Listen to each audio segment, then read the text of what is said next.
Cela é L. John Doerr, talvez o mais famoso e bem-sucedido investidor de risco do Vale do Silício. Ele já financiou a Sun, a Compaq, o Netscape e a Amazon.com, e oficialmente é o homem com toque de Midas. Então, praticamente inevitável que Page e Brin acabariam na porta de Doerr.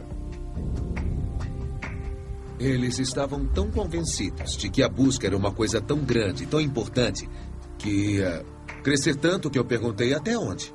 E Larry Page, totalmente sério, disse: bem, 10 bilhões em receita. Aí eu caí da minha cadeira. Eu tinha a certeza de que eram empresários muito ambiciosos, com uma visão poderosa. Poucas coisas faziam o barco de John Doerr flutuar mais do que ambições grandiosas. E até naquela época, Page e Brin tinham ambições que fariam qualquer mortal corar. Eles queriam organizar literalmente todas as informações do mundo, torná-la buscável e universalmente acessível. Uou!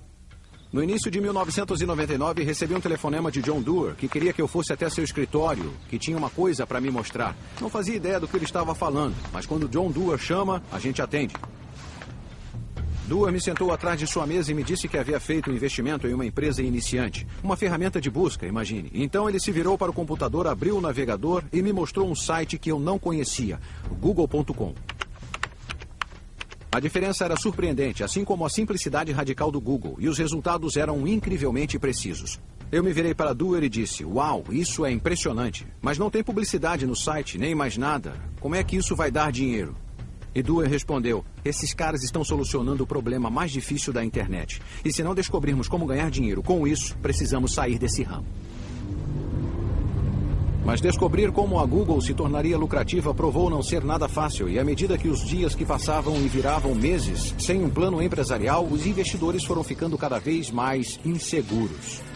Não havia nenhum meio de sustento para nenhum dos associados ao Google. Não havia dinheiro trocando de mãos. E os fundadores tinham de contratar pessoas, tinham de pagar as pessoas, tinham de comprar equipamento para armazenar o serviço, e tudo isso requeria dinheiro. Cerca de $500 milhão saíam pelas portas da Google todo mês. Isso significava que os $25 milhões no banco não durariam muito.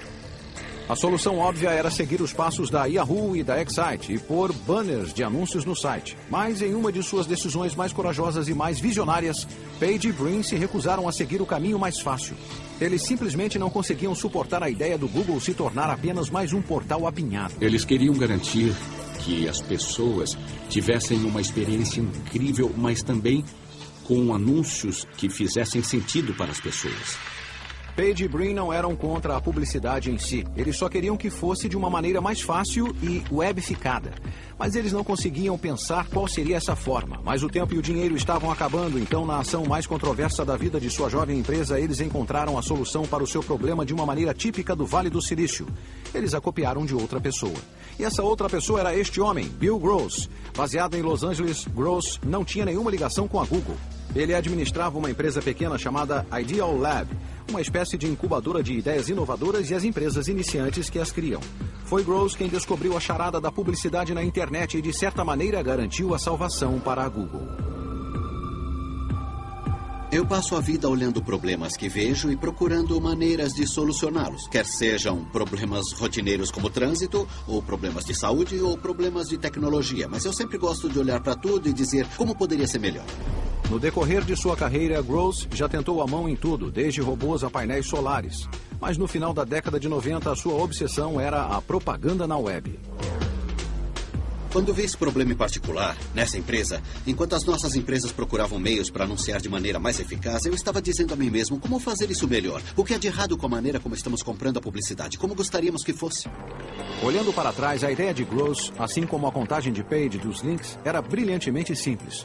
Começou com a percepção de que quando alguém digita uma indagação, não só está dizendo ao mundo o que lhe interessa, mas frequentemente diz ao mundo o que está interessado em comprar. Então, se eu digitar as palavras Bob, Dylan, Estou dizendo resumidamente que estou curioso sobre ele, que eu talvez queira comprar o seu novo álbum. Agora pegue essa informação e todos os outros nomes de músicos que já digitei no Google e de repente você tem uma imagem detalhada de mim e sabe que sou fã de música. Uma informação de grande valor para o ramo fonográfico. E isso é em essência o que Bill Gross viu e viu antes de qualquer um, que uma ferramenta de busca poderia ser e provavelmente seria uma das formas de pesquisa de mercado mais poderosas e eficazes do mundo.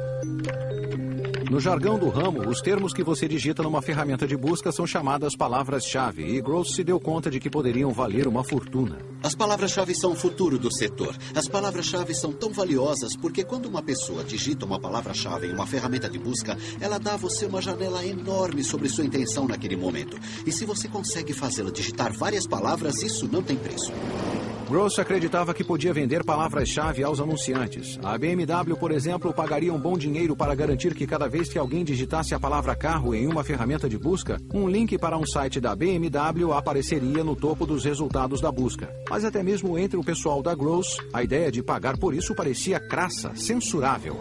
E para algumas pessoas nessa reunião, isso foi muito repulsivo. Havia algumas pessoas torcendo o nariz para a ideia e dizendo, você nunca vai se dar bem com isso. E eu disse, ora, é igualzinho as páginas amarelas. Pensem na utilidade das páginas amarelas. E eu deixei a reunião, voltei correndo ao meu escritório, peguei as páginas amarelas, levei de volta, coloquei na mesa e disse, vejam como isso é útil. Você procura uma coisa aqui, esses são anúncios pagos. E é isso que o cliente quer quando está procurando por encanador. Por que não fazemos isso numa ferramenta de busca? Seria útil. E a grande ideia acabou sendo uma busca feita como nas páginas amarelas.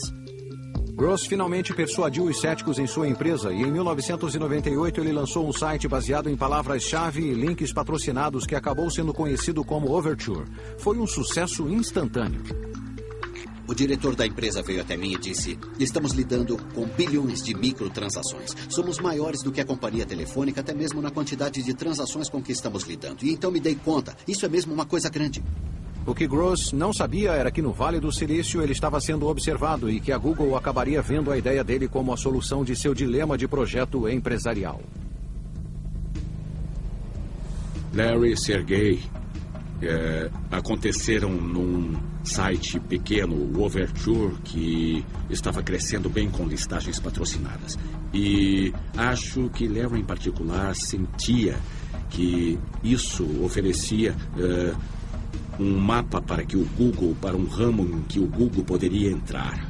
Os rapazes da Google combinaram de se encontrar com Gross e depois encontrá-lo repetidas vezes. Grande parte da história empresarial é determinada por esses encontros entre os aspirantes e titãs se reunindo a portas fechadas. Bom, eu me encontrei com Larry e Sergey e estávamos falando sobre encontrar um jeito de mesclar a enorme monitoração que o GoTo estava tendo e resultados de buscas incrivelmente relevantes que a Google tinha. E falamos várias vezes sobre diferentes maneiras de incorporá-las juntas. Às vezes, reuniões como esta terminam com ambos os lados emergindo junto, mas outras vezes, não. Esse foi o caso com a Google e a Overture. E o que aconteceu exatamente ainda é um mistério. Mas o resultado foi bem claro. Primeiro, Larry e Sergey deixaram as conversações, sem fechar nenhum tipo de acordo. E então, pouco depois, a Google inaugurou um serviço chamado AdWords, que era incrivelmente semelhante ao da Overture. Parece suspeito? Pode apostar que sim. Gross, mas finalmente os dois lados se entenderam fora dos tribunais. E uma coisa é certa, o acordo incluiu dinheiro bastante em ações da Google para manter Bill Gross extremamente feliz. Achamos que daria valor adicional, mas nunca pensamos que tivesse esse tipo de impacto e alcance e resultasse num plano